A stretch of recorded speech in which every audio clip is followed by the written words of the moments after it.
Continuamos. Una persona que no tiene reverencia por las cosas de Dios, que no se prepara espiritualmente para recibir del Señor. Siempre les digo a los hermanos, mirá, aunque estés mal, aunque estés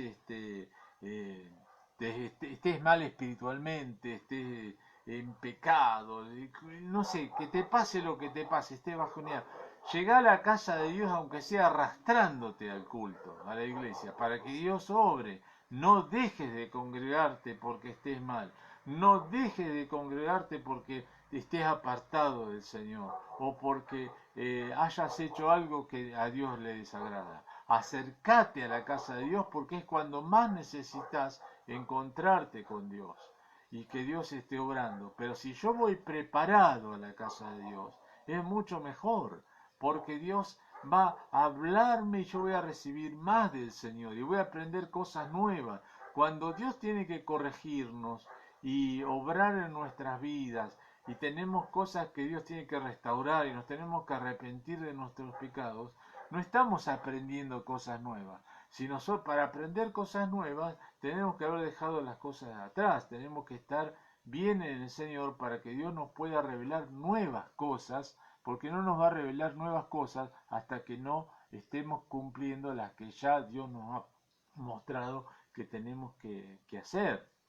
Entonces dice, guarda tu pie. La palabra guarda tu pie es anda con cuidado. Hay otra versión que dice así, mire, si vas al templo, dice la versión del lenguaje actual de la Reina Valera, dice, si vas al templo, ten cuidado con lo que haces y presta atención a lo que allí se enseña. Es mejor obedecer a Dios que ofenderlo presentando ofrendas sin pensar en lo que se hace. Entonces, ten cuidado con lo que haces, tené cuidado cómo andás, ¿no? Tené cuidado. Entonces, en la versión, en la NTVI, permítame leerle, dice de esta manera, cuando vayas a la casa de Dios, cuida tus pasos y acércate a escuchar en vez de ofrecer sacrificio de necios, que ni conciencia tienen de que están haciendo mal. Hay dos maneras de adorar a Dios. Hay una manera de adorar a Dios de aquellos que no le conocen a Dios, que le adoran y es una adoración religiosa, es una adoración vacía, es una adoración sin significado. Pueden cantar o hacer que oran, escuchar, pero su corazón no está ahí. Como dice el profeta, con mi boca me alaban, dice el Señor, pero su corazón está lejos de mí. Entonces muchas veces pasa eso, ¿no? Y eso es lo que no es en vano. Entonces es en vano. Yo estoy en el culto, pero no estoy en el culto, porque mi corazón no está en el culto. Yo estoy cantando, pero no está mi mente y mi sentido, no están puestos en lo que estoy cantando y no le estoy cantando a Dios. No estoy consciente de que está Dios ahí, que le estoy cantando y le estoy adorando a Él. Estoy en otro lado, estoy en mis problemas o en mis sueños o en mis preocupaciones o en otras personas y no estoy en ese lugar. Yo estoy físicamente, pero espiritualmente no estoy ahí, estoy en otro lado. Entonces ese es un sacrificio de los necios. Eso es, le estoy dando a Dios una ofrenda, pero yo no estoy ahí, de verdad. No estoy ahí, no estoy considerando lo que estoy haciendo, no estoy teniendo en cuenta lo importante de eso. El israelita en aquel tiempo, del tiempo de Salomón, tenían que presentar sacrificio de animalitos, ¿no? Llevaban una oveja, una paloma, se tenían que presentar de esa manera porque así lo había instituido Dios en el antiguo pacto. Y ellos tenían que llevar ese animal por el sacrificio por sus pecados. Y muchos pensaban que cumpliendo con ese acto ritual ya está, sus pecados estaban limpiados. Lo que no entendían que no era por el sacrificio en sí, sino que no era por cumplir eso que ya estaba, que después podían seguir como si nada fuera. Porque si ellos no lo hacían porque se arrepentían de sus pecados, entonces como se arrepentían, iban y presentaban ese sacrificio a Dios. Eso era otra cosa distinta. Pero muchas veces lo ofrecían como un ritual y decir, bueno, lo ofrendo esto para que Dios no esté enojado conmigo. Yo sigo haciendo la mía, pero ofrendo esto y ya estoy cumpliendo con Dios. Voy al culto los fines de semana y estoy cumpliendo con él. Voy al culto el domingo y después en mi negocio embromo a la gente, la estafo, miento, engaño, en el trabajo no cumplo con lo que tengo que ser, no me dirijo, no cumplo con las cosas que debo cumplir, no llevo una vida de acuerdo a la palabra de Dios dentro de mi familia. Entonces, pero el domingo voy a la iglesia y pienso que con eso ya está y soy santo delante de Dios y está todo bien con Dios. Entonces dice, no saben que hacen mal los necios, dice la palabra de Dios acá. No saben que hacen mal. Piensan que estaban bien con Dios. Muchos israelitas en los templos, en ese tiempo de Salomón, en ese tiempo de la ley, pensaban que con eso ya estaban bien ellos con Dios. Pero no estaban bien con Dios, porque no estaban teniendo una relación con Dios, no se estaban acercando a Dios y Dios abominaba ese tipo de sacrificios, no los quería, estaba cansado de todas esas cosas que ellos hacían y no ponían el corazón en lo que hacían.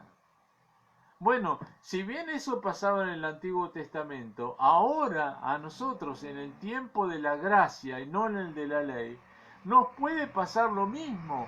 Vamos a la casa de Dios, que es la iglesia del Dios viviente, columna y baluarte de la verdad, donde el cuerpo de Cristo como iglesia nos juntamos y adoramos a Dios, pero no lo hacemos como deberíamos hacerlo, sino que ofrecemos el sacrificio de los necios. Ahora no tenemos que presentar más sacrificios, sin duda, porque Jesús murió en la cruz de Calvario, el Cordero de Dios que quita el pecado del mundo, una vez y para siempre ya se ofreció. Y su sangre derramada nos redime de todo pecado y de toda maldad. Amén. Entonces, pero cuando nosotros nos tenemos que acercar a Dios ahora, dice la palabra de Dios en Hebreos capítulo 12, que nos acercamos al Señor para presentar sacrificio de alabanza, fruto de labios que confiesan su nombre. ¿No es cierto? Entonces, cuando alabamos, cuando adoramos a Dios, cuando cantamos, cuando oramos, estamos dándole sacrificio de alabanza al Señor. Pero a veces ese sacrificio de alabanza no llega a la presencia de Dios, no sube como un perfume grato, agradable a la presencia de Dios. Cuando el sacrificio que presentaban en el holocausto era quemado ahí en el templo, ese animal, dice que el humo ese subía y podía subir como sacrificio agradable a Dios, ¿no?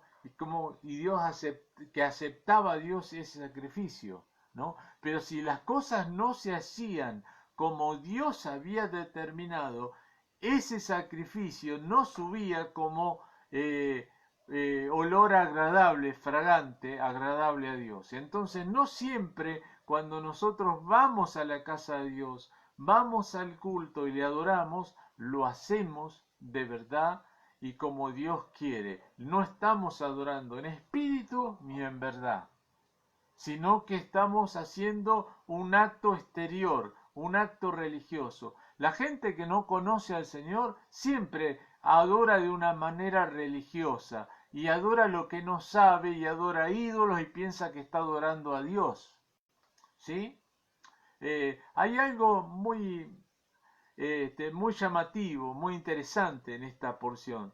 Usted sabe que después del capítulo, después no, de estos versículos que hemos tomado hoy, empieza a hablar vuelve a hablar, estaba hablando de Dios, pero después vuelve a hablar de las cosas de esta tierra y vuelve a hablar de, por ejemplo, de las riquezas, ¿no? Fíjense que en el capítulo en que habla de cómo adorar a Dios, después empieza a hablar de las riquezas y del hombre que ama las riquezas y que el que ama las riquezas, dice la palabra, dice, el que ama el dinero no se saciará del dinero y el que ama el mucho tener no sacará fruto de ello. Todo esto es vanidad. Entonces, Jesús dijo que no podemos servir a dos señores. No podemos adorar, vendría a ser, a dos señores. Que no podemos servir a Dios y a las riquezas, al Señor y a Mamón, que es el Dios de las riquezas, al ídolo. ¿Sí? Entonces, acá está hablando de adorar a Dios y después va a estar hablando de la adoración al ídolo de las riquezas. Pero eso lo vamos a dejar para más adelante. Ahora estamos con esta adoración a Dios, que nos lleva a que nosotros debemos adorar a Dios en espíritu y en verdad, y no debemos acercarnos para ofrecer el sacrificio de los necios. El sacrificio de los necios es que no consideran lo que están haciendo y lo hacen sin pensar, no les interesa. Lo único que piensan que con esto ya está, ¿no? A veces les digo a los muchachos en la cárcel, mira, con que vos aplaudas, alabe, escuches el mensaje, ore y todo eso, eso no te hace salvo. Eso no te hace estar en comunión con Dios. Vos podés hacer todas esas cosas y no estar en comunión con Dios. No estar relacionado con el Señor. No estés adorando a Dios de verdad.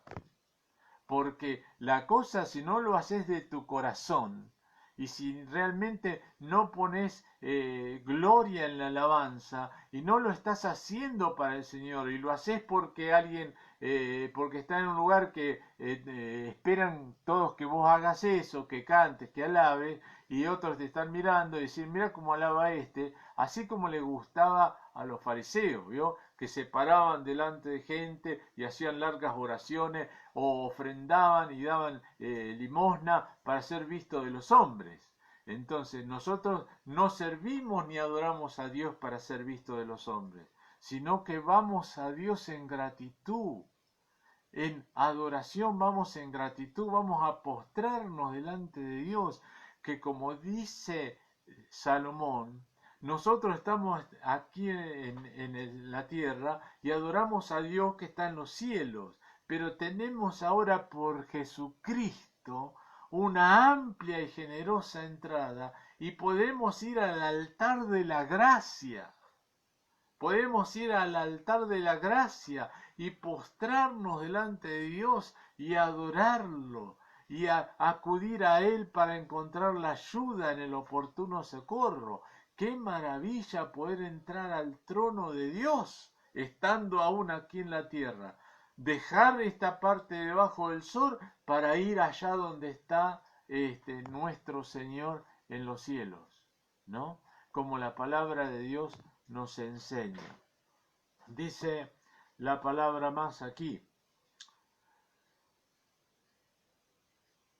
Vendría a ser otro punto del tema de lo que estamos hablando. Hemos hablado de la falsa adoración y de la verdadera adoración. De acercarnos a Dios realmente para buscar a Dios de verdad, de todo nuestro corazón. Adorar al Señor con todo nuestro corazón. Como dice la palabra de Dios desde el principio, ¿no? Con todo nuestro corazón, toda nuestra mente, toda nuestra alma, con todo nuestro ser, ¿no es cierto? Entonces es la adoración que Dios recibe, ¿no? El corazón contrito y humillado no despreciarás tú, oh Dios, ¿no es cierto? Como aquel publicano que se golpeaba el pecho y decía, sé propicio de mí, pecador, y estaba el otro ahí, el fariseo decía, gracias Señor porque no soy como este publicano pecador, ¿no es cierto? Entonces ese es el espíritu en el cual tenemos que venir al Señor. A Dios no le interesa lo de afuera cuando se trata de ir adelante de su presencia a adorarle. Es cierto, tampoco podemos ir de una manera irreverente a la casa del Señor, ¿no? Si bien Dios mira lo interno, ¿no es cierto? lo externo manifiesta algo, lo que hay adentro, ¿no? Si yo no cuido mis formas externas, si